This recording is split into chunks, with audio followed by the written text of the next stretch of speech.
Hey, what's up everybody? It's Joe from Gadgetry Tech, and today I'm excited to finally be talking about the StealthZ Pad for your HyperX gaming headset. This is months of work. Literally, this has been prototype for multiple months now, and we're finally on the production version, hence why this video is coming out. So this is a collaboration between Wicked Cushions and myself, and I wanted to make a pad that did something different than what the stock pads do and what the Wicked Cushion Freeze pads do. So just to explain that very quickly to help answer your questions, the stock pads are all leatherette. It helps trap in noise, so if you're trying to block exterior noise, the leatherette pads are great for that. They build up a little bit more heat though because it's a synthetic leather that's pressing against your skin, so that gets a little hot and spicy over a period of time.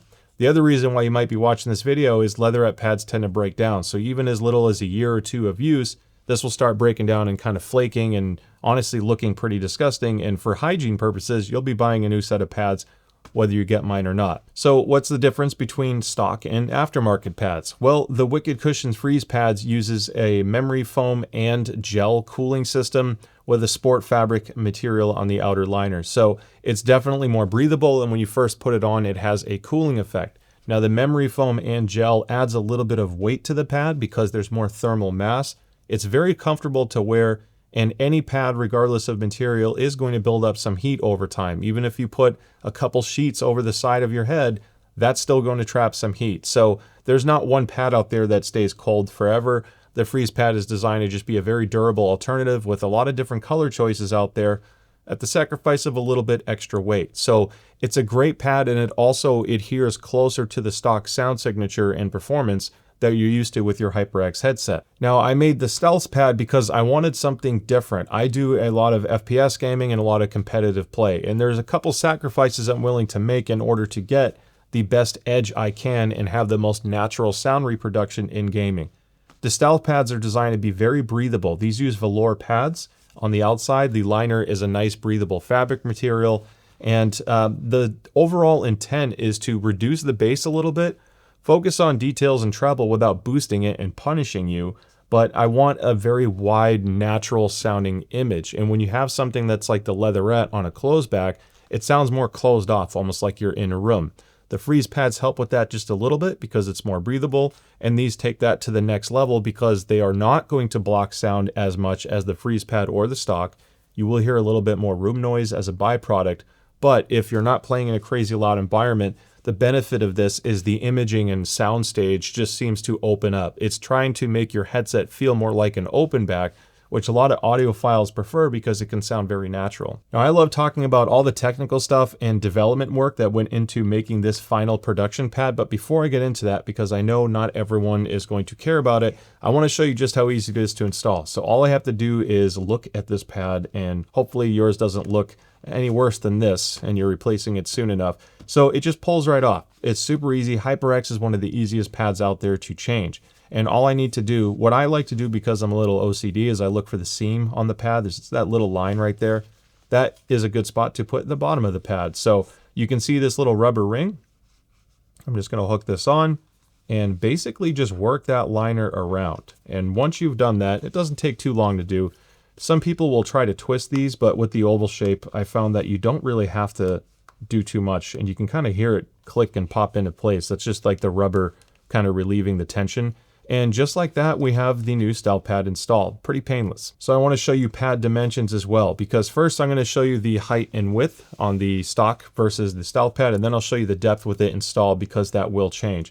So the stock pads are actually pretty good, and this, again, this pad came off of the new Cloud3 Wireless S, which I will be discussing at a later video.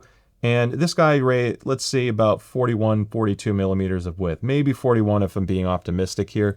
On the height, they're actually quite tall. I'm getting just about 65, 66 millimeters of height. The new StealthZ Pad is just about 60, 61 millimeters of height, and the width is closer to 40, 41. So it's slightly smaller, not by much. These are both still huge pads. One of the differences, and you can see it even in the top-down view from the leatherette to the StealthZ Pad, is they're a little bit deeper. This is part of the comfort improvements I was going for, and also part of the tuning characteristics. So we'll talk about that in just a moment. Now the Cloud3 has an angled baffle, so you can't just say the depth is one particular number because the front depth is going to be different than the back. So if we look at the stock pad, I have just about 21 millimeters of depth, And if we look at the StealthZ Pad, we are approaching about 26 millimeters of depth. If I look at the back of the headset and do the same thing, let's go to the stock pad again.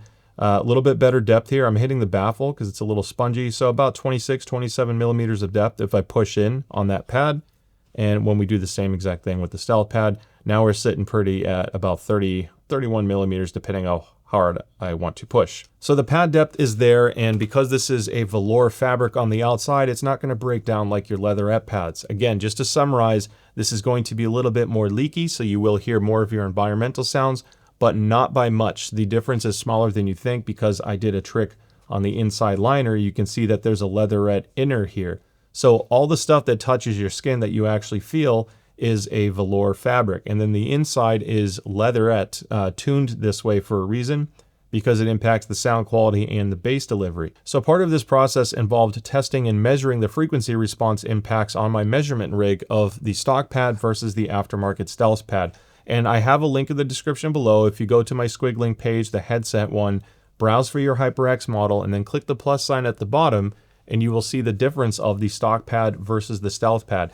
In some cases, you can clearly see that it's just an improvement across the board. If you're chasing more bass and you just want a new pad, well, you can see where the bass impact is changing, and it's typically at the 125 hertz I mentioned earlier. So just boost that and you'll be able to see the impact that this makes. So if you're still watching this, you might be wanting to learn even more about this pad and what went into it. And this is the stuff I love talking about. I'm so passionate about this hobby and industry and trying to make improvements.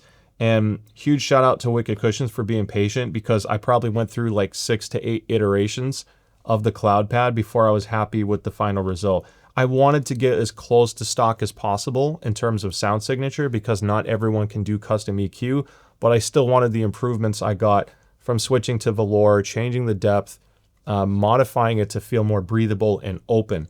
So what goes into pad development? Well, there's a lot of things to consider. Pad material, pad density, like how stiff the pad material is inside, doesn't just affect comfort, it affects sound quality. These surface materials, and I say materials plural because our new StealthZ Pad is a hybrid pad. This stock one from HyperX is actually a pretty good quality leatherette. It's not to knock what HyperX is doing. You can actually see there's a little hole inside the pad. They have several holes around it because that's part of the tuning. The sound signature that this has is very intentional from HyperX. So when I did my own pad, and even this screen material right here, it's called the scrim, the screen, the acoustic foam. There's a lot of names for it, but basically the thickness of this can also change frequency response. This shape of the pad, not just height and width, but oval versus circular. I've learned a lot. We've messed with a lot, and I wanted to make sure that you got something you were going to love. So I've tried pads that are 100% velour, and this is my preferred pad design when I can get away with it. It's the most breathable and open feeling. It's also going to last forever because there's nothing to break down, which I really like. They're extremely lightweight. I tried, obviously, the hybrid materials, and I even changed the depth of the leatherette. So this liner here, I had it more shallow, I had it thicker, I had leatherette with holes, multiple holes, different locations of those holes, etc. And if you look closely on this one, you can see my hand kind of going through it. That's because the scrim on this version was thinner, and that changes the way higher frequencies are produced on the headset. If I take our new StealthZ Pad and I put my hand under it, I don't even know if you can see that on the camera, but it's pretty much, you can even see a light difference here. There's my finger there, and look, now you see me, now you don't. That changed, and we added a couple millimeters. That was the final touch, and just adding this took another month or two.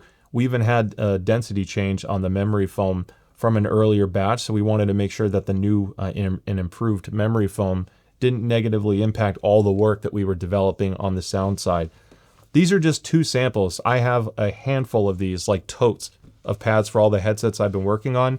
So this isn't a quick, I just changed the memory foam, I just changed the surface material and called it a brand new pad.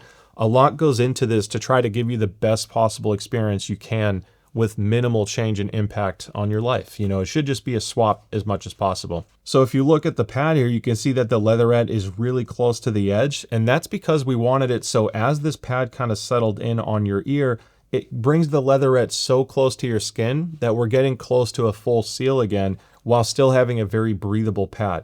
The benefit of this is we got like 5 to 8 more decibels of sub bass back. So if you're playing a lot of immersive games, single player games, or even if you're playing first person shooters and you want explosions to have more of an impact and be more immersive, this whole thing, just by changing a couple millimeters on this leatherette, brings more of that sub bass back. So all of the final tuning, all of these iterations basically comes to me trying to preserve what makes the HyperX sound special by making it also sound more open and spacious. We table off some of the bass bloat a little bit so it doesn't sound like it's too boomy or thick, allowing you to focus on a lot of important detail cues while also being extremely lightweight. This pad is very light, very comfortable for long periods of time, and I couldn't be more pleased with the results. So I really hope after watching this video you learn more about the StealthZ Pad. I'm super excited for people to talk about this and get it in their hands. Thank you so much for watching, and I'll see you next time. Bye.